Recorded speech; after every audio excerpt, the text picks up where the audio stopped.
Dear learner, I am Professor Sachin Mohan Gage from Sanjeevani KBP Polytechnic Kopargaon. In today's class, we are going to learn some of the tricks from engineering chemistry which are important for diploma engineers. Without study, we can solve some of the questions. I have taken 3 questions which are generally asked in examinations. The first question is that predict the type of bonding or identify the type of compounds, and some of the list of the compounds are given below. Here I have taken 6 examples of the compound. By knowing or understanding the trick, you can solve thousands of the examples with these tricks. This question is asked for 6 marks if the 6 compounds are given and 4 marks for the 4 compounds. So let us start. What is the simple trick? So here only you have to predict the type of bonding, or sometimes the question may be asked identify the type of compound. See here, there are only 2 types of the compound you have to remember. The first one is your, say for example, the first type of bonding is called as ionic bonding. Okay, here I am not going to explain the concepts. Ionic bond is also called as the electrovalent bond. This is one of the you have to remember that ionic bond is nothing but the electrovalent bond. And the second type of the bond is your covalent bond. But remember, there are the 3 types of the covalent bond. The first one is your single covalent bond, second double covalent bond, and the third one is your triple covalent bond. So when you write as a covalent bond, then it is necessary to mention whether that covalent bond is a single, double or triple. Now there are the 2 types of compound. If the question is that identify the type of compound, then there are the 2 types of the compound. One is the ionic compound, that is electrovalent compound, and the second one is the covalent compound. So in a compound, that compound they are not of the 3 types. Means it is not like that the type of bonding is single, double and triple covalent bond. Not such type of the compounds are exist, single, double and the triple. So if compounds are asked, then your answer will be in a simple form, whether it is ionic or covalent. So let us start with the compound H2O. So how to identify the ionic compound or the ionic bond? The simple trick एवढीच आहे. जर तुम्हाला ionic bond जर ओळखायचा असेल, if you want to identify the ionic bond is a combination of metal and non-metal. Just you have to see whether your compound contain metal. Okay, so here see, your H2 contain what? Hydrogen and 2 oxygen, and both are non-metal. So see, covalent bond or covalent compound, a combination of what? Non-metals, and both hydrogen and oxygen is a covalent. So compound is a covalent. And already I told you that covalent compound चे 3 type आहे, single, double and triple. मग तो कोणता आहे? तर तो single covalent bond आहे. Here we are talking about the bonding जर असेल तर त्याला सिंगल कोव्हॅलंट बॉन्ड लिहावं लागेल. आणि कंपाऊंड जर विचारलं तर फक्त कोव्हॅलंट कंपाऊंड, कारण कोव्हॅलंट कंपाऊंडमध्ये टाईप नसतात, बॉन्डमध्ये टाईप आहे सिंगल, डबल आणि ट्रिपल. तर त्यामुळं कंपाऊंड हा कोव्हॅलंट आहे. कसा ओळखला? कारण तिथं फक्त कॉम्बिनेशन ऑफ काय आहे? नॉन मेटल आहे. याच्यामध्ये तुम्हाला मेटल दिसत नाही. सिम्पल ट्रिक आहे, कोव्हॅलंट कंपाऊंड लिहून टाकायचा. आणि बॉन्ड जर विचारलं तर त्याला सिंगल म्हणायचं. आता सिंगल कसा ओळखायचा?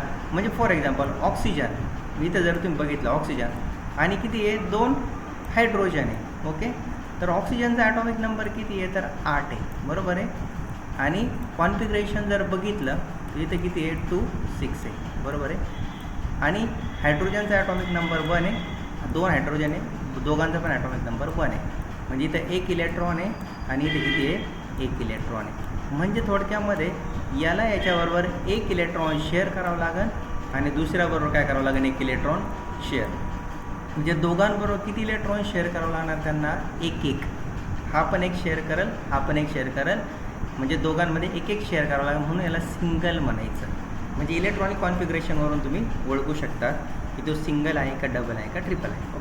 पुढचा बघा KCl. आता KCl म्हणजे पोटॅशियम हा मेटल आहे आणि क्लोरीन काय? नॉन मेटल आहे. तर ज्या वेळेस मेटल आणि नॉन मेटलचं कॉम्बिनेशन राहतं कंपाऊंडमध्ये, तर डोळे दाखवून आयोनिक बॉन्ड लिहायचा. आयोनिक किंवा त्याला तुम्ही इलेक्ट्रोव्हॅलंट बॉन्डसुद्धा म्हणू शकता किंवा कंपाऊंड म्हणू शकतात. बॉन्ड हा आयोनिकच असणार आहे किंवा त्याला आपण इलेक्ट्रोव्हॅलंट बॉन्ड म्हणू शकतात, कारण याच्यामध्ये टाईप नाही. कंपाऊंड पण आयोनिक आहे आणि बॉन्डिंग कोणती आहे? तर आयोनिक बॉन्डिंग आहे. सेम तिसरं NaCl. याच्यामध्ये सोडियम आणि क्लोरीन आहे. सोडियम आणि क्लोरीन, सोडियम मेटल आहे, क्लोरीन नॉन मेटल आहे. म्हणजे मेटल नॉन मेटलचं कॉम्बिनेशन आहे, नो डाऊट. डोळे दाखवून आयोनिक लिहून टाकायचं. बॉन्ड पण आयोनिक आणि कंपाऊंड पण आयोनिक. चौथा HF म्हणजे हायड्रोजन फ्लोराईड. याच्यामध्ये जर बघितलं तर हायड्रोजन हा नॉन मेटल आहे, फ्लोरीन हा पण काय आहे? नॉन मेटल आहे. म्हणजे नॉन मेटलचं कॉम्बिनेशन म्हणजे इथं मेटल नाही आहे. म्हणजे जिथं मेटल नाही आहे याचा अर्थ तो कोणता आहे? कोव्हॅलंट आहे. म्हणून मी इथं लिहून टाकलं कोव्हॅलंट कंपाऊंड. मग आता तो बॉन्ड कोणता आहे? तर हा सिंगल कोव्हॅलंट बॉन्ड आहे. का? कारण फ्लोरीन आहे, फ्लोरीनचा ॲटॉमिक नंबर 9 आहे. म्हणजे कॉन्फिगरेशन काय झालं? 2 आणि 7 झालं. बरोबर आहे. आणि हायड्रोजन आहे, ॲटॉमिक नंबर काय आहे? 1 आहे. म्हणजे काय कॉन्फिगरेशन झालं? 1. म्हणजे थोडक्यामध्ये याला 1 इलेक्ट्रॉन लागतो 8 पूर्ण होण्यासाठी आणि याला 1 इलेक्ट्रॉन लागतो 2 पूर्ण होण्यासाठी. म्हणजे 1 इलेक्ट्रॉनचं काय झालं? Sharing. So this type of bond is called as a single covalent bond. Okay. Next KF. आता KFमध्ये potassium is a metal and fluorine is a non metal. Example of what? Ionic compound and bond is ionic. Third one, last one, magnesium chloride. 1 magnesium atom and 2 chlorine atom. So here is the combination of what? Metal and non-metal. तो उसको आग बंद करके आप ionic compound और ionic bond लिख सकते हो. So this is the simple trick how to identify. म्हणजे तुम्हाला जर विचारलं की बॉन्ड आयडेंटिफाय करा, तर त्या केसमध्ये तुम्हाला 2 बॉन्ड लक्षात ठेवायचा, आयोनिक आणि कोव्हॅलंट. पण कोव्हॅलंट बॉन्डमध्ये 3 टाईप आहे, whether it is a single, double और ट्रिपल. आणि कंपाऊंड जर ओळखला तर 2च कंपाऊंड आहे, एक आयोनिक आणि दुसरा कोव्हॅलंट कंपाऊंड. फक्त तुम्हाला कॉम्बिनेशन लक्षात ठेवायचं. मेटल आणि नॉन मेटलचं जर असेल तर तुम्हाला आयोनिक लिहायचं आहे आणि फक्त नॉन मेटल दिसले तर त्याला कोव्हॅलंट लिहायचं आहे. आता दुसरा प्रश्न विचारला तो orbital configuration. Write the orbital configuration. इथं तुम्हाला magnesium in bracket Z=12, argon Z=18. म्हणजे Z म्हणजे ॲटॉमिक नंबर, प्रत्येक एलिमेंटचा तुम्हाला ॲटॉमिक नंबर दिलेला आहे. तर according to the above principle आणि Hund's rule of maximum multiplicity तुम्हाला ऑर्बिटल कॉन्फिगरेशन इथं लिहून काढायचं. मी तुम्हाला इथं एक एक्झाम्पल सांगणार आहे. आता अबव प्रिन्सिपल किंवा हंड्स रूल मला माहीत नाही असं कन्सिडर करा. ओके. आता अबव प्रिन्सिपलमध्ये काय सांगितलेलं आहे? The sequence of orbital according to the increasing order of energies. आता तुम्हाला माहीत असलं पाहिजे की S, P, D आणि F ऑर्बिटल आहे. मग त्यांची ऑर्डर ऑफ एनर्जी काय आहे? म्हणजे फ्रॉम लोवेस्ट टू हायेस्ट. म्हणजे जसं जसं तुम्ही पुढं जाणार आहे तसं तसं त्या ऑर्बिटलची एनर्जी वाढत जाणार आहे. तर तुम्हाला हा सिक्वेन्स लक्षात ठेवायचा आहे. म्हणजे 1s पाठच करायचं तुम्हाला. 1s, 2s, 2p, 3s, 3p, 4s आणि 3d. बस एवढा सिक्वेन्स लागतो. म्हणजे atomic number 1 to atomic number 30 जे इलेमेंट आहे त्यांच्यासाठी साधारणतः आपल्याला हा सिक्वेन्स माहीत असला पाहिजे. 1s, 2s, 2p, 3s, 3p, 4s आणि 3d. पाठ करा किंवा अबव प्रिन्सिपलच्या मेथडनी तुम्ही तो सिक्वेन्स काढू शकता. ओके. आता दुसरं काय माहीत असलं पाहिजे? तर त्या ऑर्बिटलची कॅपॅसिटी, म्हणजे त्याच्यामध्ये किती इलेक्ट्रॉन मॅक्सिमम बसतात, मावतात. Hची कॅपॅसिटी 2 आहे, Pची 6 आहे, Dची 10 आहे आणि Fची 14 आहे. ही कॅपॅसिटी तुम्हाला माहीतच असली पाहिजे. S, P, D, F 2, 6, 10 आणि 14. नंबर ऑफ ऑर्बिटल, Sसाठी नंबर ऑफ ऑर्बिटल किती काढले जातात? तर 1. आता याला फॉर्म्युला दिलेला आहे, तुम्ही फॉर्म्युल्याने काढू शकतात. किंवा एक साधं आहे, तुम्ही जर कॅपॅसिटी जर लक्षात ठेवली ऑर्बिटलमध्ये किती इलेक्ट्रॉन बसतात तर त्याचं ते निम्म करा. म्हणजे Sसाठी जर 2 असेल तर 2चं निम्म 1. Pसाठी जर 6 इलेक्ट्रॉन जर बसता याचा अर्थ किती ऑर्बिटल असतील त्याच्यामध्ये? 3 असणार आहे. डीसाठी 10 असेल तर ऑर्बिटलची संख्या ही 5 असणार आहे आणि एफसाठी 14 असेल तर ऑर्बिटलची संख्या ही 7 असणार आहे, लक्षात ठेवायचं. ठीक आहे. आता हंड्स रूलनुसार ऑर्बिटल आपण कशाने दाखवतो तर बॉक्सने, म्हणजे ऑर्बिटल दाखवायचं तुम्हाला बॉक्सने आणि इलेक्ट्रॉन दाखवायचे तुम्हाला ॲरोने. म्हणजे एक दाखवणार तुम्ही अपवर्ड आणि दुसरा दाखवणार तुम्ही डाऊनवर्ड. इलेक्ट्रॉन हे पिअरमध्ये राहतात आणि त्यामुळं दाखवताना आपण एक वरती ॲरो दाखवतो आणि एक खाली दाखवतो, म्हणजे पिअर दाखवतो. ओके. आता जर समजा मी मॅग्नेशियमचं इलेक्ट्रॉनिक कॉन्फिगरेशन जर बघितलं, ठीक आहे, तर याच्यामध्ये तुम्हाला काय माहीत असलं पाहिजे तर तुम्हाला हे माहीत असलं पाहिजे मॅग्नेशियमचा ॲटॉमिक नंबर, कारण तुम्हाला इलेक्ट्रॉन्स भरायचे. ऑर्बिटल कॉन्फिगरेशन आहे ना, ऑर्बिटल कॉन्फिगरेशन्स. ऑर्बिटल कॉन्फिगरेशन म्हणजे काय की त्या ऑर्बिटलमध्ये तुम्हाला इलेक्ट्रॉन्स भरायचे.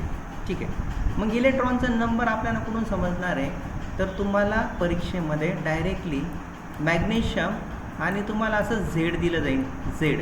झेड म्हणजे ॲटॉमिक नंबर आणि पुढं दिलेलं आहे फॉर एक्झाम्पल 12. मग ॲटॉमिक नंबर काय इंडिकेट करतं? Atomic number is nothing but the number of electron.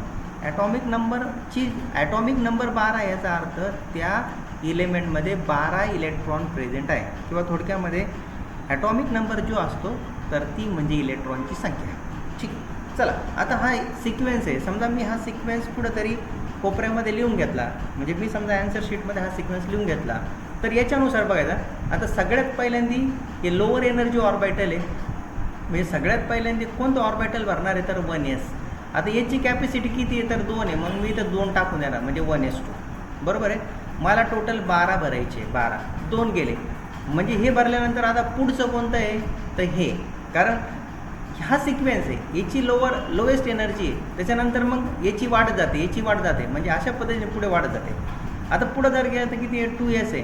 आता 1 2 3 हे कन्सिडर नाही करायचं, फक्त एस बघायची. याची कॅपॅसिटी किती आहे मॅक्सिमम 2, म्हणजे मी 2 भरले, म्हणजे किती झाले आता 4, तरी पण 8 बाकी आहे. पुढं जायचं पी 2p आहे, पीची कॅपॅसिटी किती आहे 6, मग मी 6 भरले. ओके.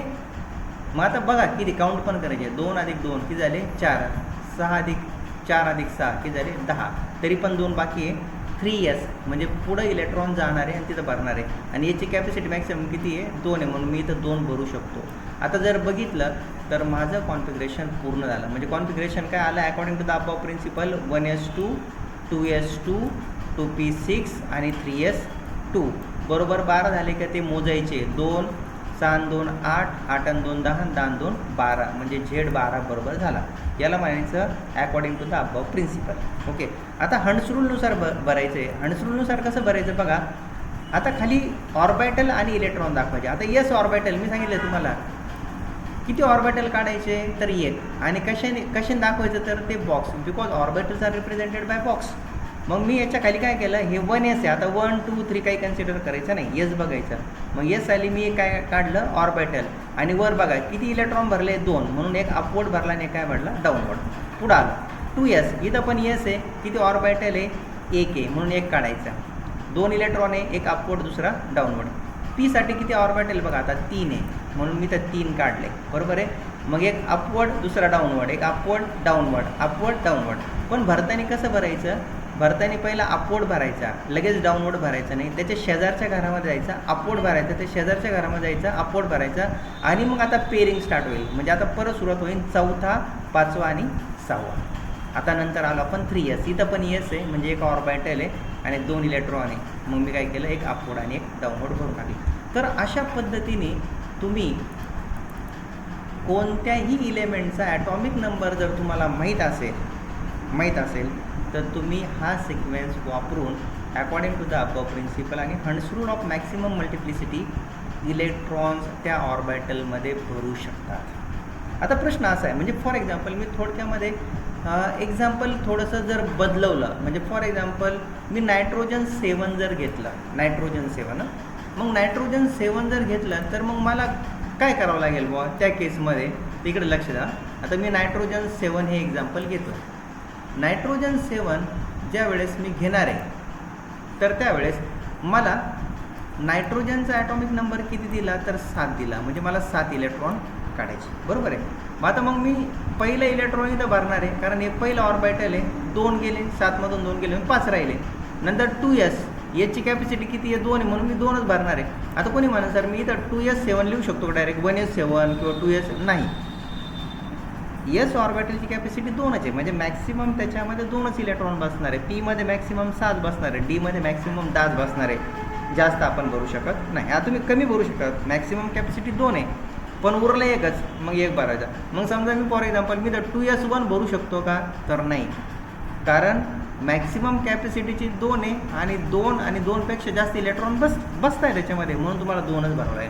म्हणजे आता किती झाले 1s2 2s2 म्हणजे 4 झाले. आता राहिलं 2p, 4 इलेक्ट्रॉन मी भरले. आता किती उरले फक्त 3 इलेक्ट्रॉन. पीची कॅपॅसिटी किती आहे तर पीची कॅपॅसिटी 6 आहे.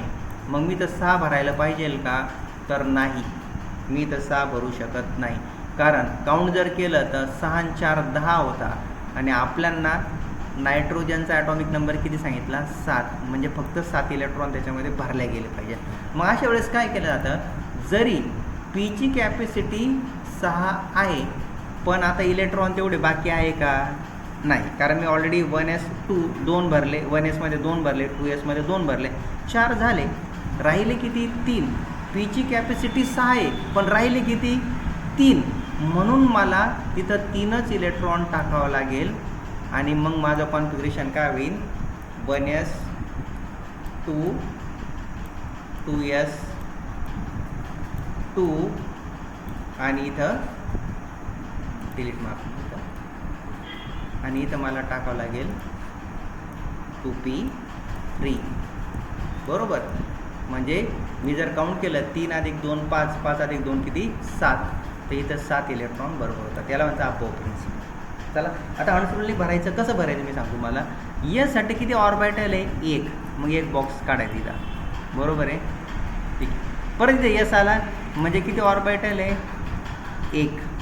पीसाठी किती आहे 3, जेवढे ऑर्बिटल असेल तेवढे ऑर्बिटल काढायचे. कोणी म्हणून मी पीसाठी एकच काढू का तर चालणार नाही ठीक आहे. आता मला याच्यामध्ये इलेक्ट्रॉन्स भरायचे. किती इलेक्ट्रॉन वरती 2 आहे म्हणजे मी काय करणार, एक अपवर्ड भरणार आणि दुसरं काय करणार डाऊनवर्ड भरणार. इथं पण 2 इलेक्ट्रॉन आहे, एक अपवर्ड आणि दुसरं काय भरणार मी डाऊनवर्ड भरणार. आता इथं 3 आहे बरं का. 3 भरायचे कसे सांगू तुम्हाला. एक अपवर्ड भरायचा बरं का. आता लगेच इथं पेरिंग करायचं म्हणजे डाऊनवर्ड भरायचं नाही, ते शेजारच्या घरामध्ये जायचं ऑर्बिटलमध्ये. इथं दुसरा भरायचा आणि इथं तिसरा भरायचा. 3 इलेक्ट्रॉन, फक्त 3च ॲरो दिसले पाहिजे कारण इथे इलेक्ट्रॉन किती आहे 3 आहे. चौथा जर असता तर मग आता तुम्हाला इथं पेरिंग करावं लागलं असं, म्हणजे चौथा जर असता तर मग इथं पेरिंग करावं लागलं. 5वा जर असता तर या घरामध्ये पेरिंग करावं लागतं आणि 6वा जर असता तर या घरामध्ये पेरिंग. म्हणजे असं तुम्ही कोणत्याही इलेमेंटचं इलेक्ट्रॉनिक कॉन्फिगरेशन ह्या मेथडने लिहू शकतात आणि असा टाईपचा प्रश्न हा 6 मार्काला विचारला जातो. एकदम सिम्पल ट्रिक तुम्हाला मी सांगितलं ओके. आता लास्ट वन. ह्याच टॉपिकवर आणखीन काय विचारलं जातं, an atom consist of 11 proton and 12 neutron. Find atomic number and atomic mass number. Calculate number of electron. Name the element with symbol. Write atomic structure of element for 6 mark. 6 मार्काला अशा टाईपचे प्रश्न विचारले जातात. एकदम सिम्पल आहे ठीक आहे. आता सगळ्यात पहिल्यांदा आपण काय करतो माहिती आहे का, गिवन डेटा लिहितो. गिवन डेटा काय दिलेले 11 प्रोटॉन आणि 12 न्यूट्रॉन लिहून घ्यायचं गिवन डेटामध्ये.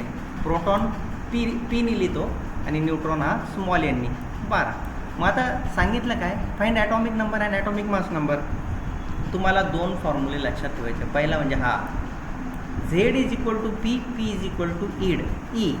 झेड म्हणजे ॲटॉमिक नंबर, ॲटॉमिक नंबर म्हणजेच प्रोटॉनची संख्या, प्रोटॉनची संख्याच म्हणजेच इलेक्ट्रॉनची संख्या.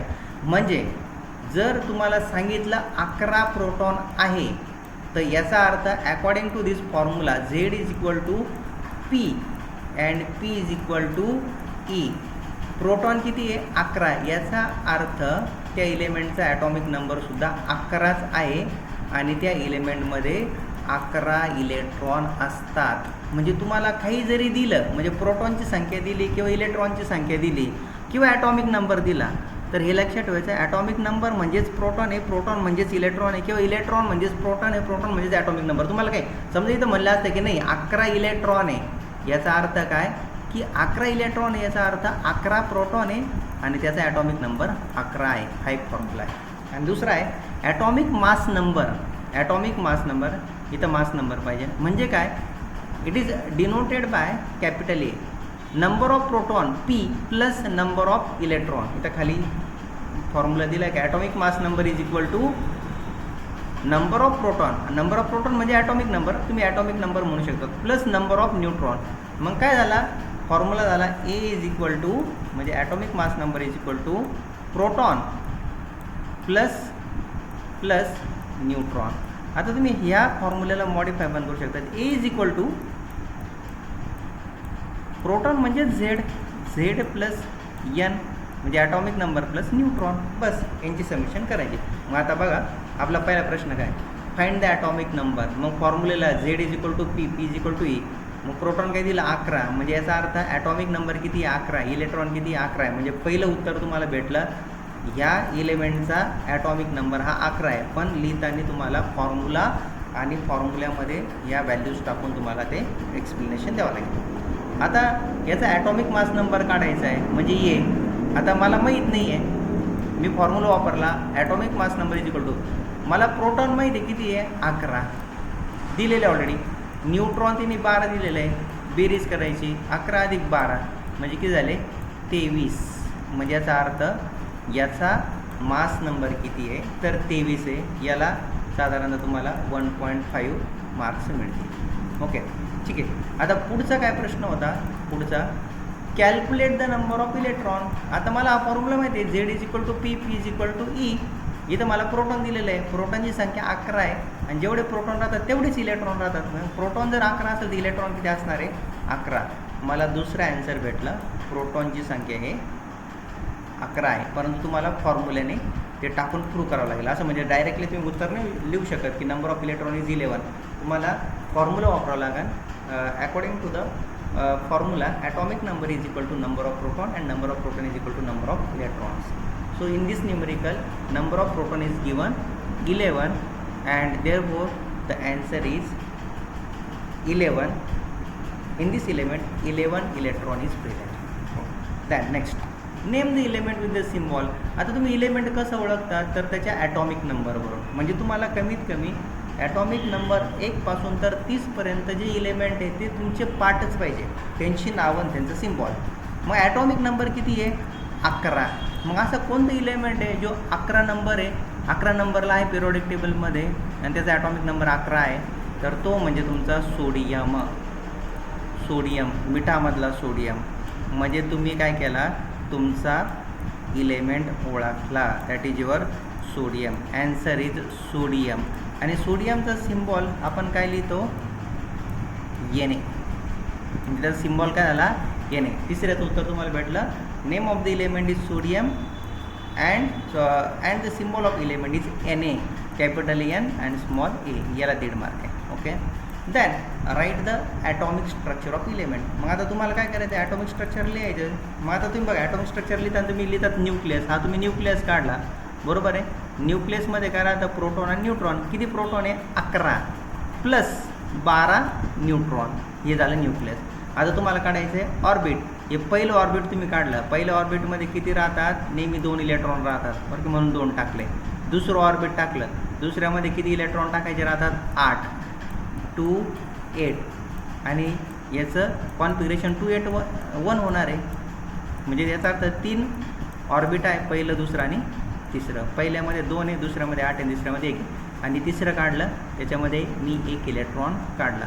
याला म्हणायचं ॲटॉमिक स्ट्रक्चर आणि याला तुम्हाला 1.5 मार्क पडतो. तर फक्त 2 फॉर्म्युल्यावरून तुम्ही हा 6 मार्काचा प्रश्न विचारू शकता. सो ह्या ट्रिक्स वापरून तुम्ही कमीत कमी असे जर तुम्हाला 3 प्रश्न ह्या टाईपचे जर 3 प्रश्न आले तर कमीत कमी तुम्हाला 17-18 मार्क मिळू शकतात. तर आज पुरतं सध्या एवढं काफी आहे. नेक्स्ट लेक्चरमध्ये आपण युनिट नंबर 2 म्हणजे इलेक्ट्रोकेमिस्ट्री, करोजन आणि प्रिव्हेन्शन याच्यावर काय ट्रिक वापरून आपण प्रश्न सोडू शकतो का ते बघूया. तोपर्यंत धन्यवाद, बाय बाय.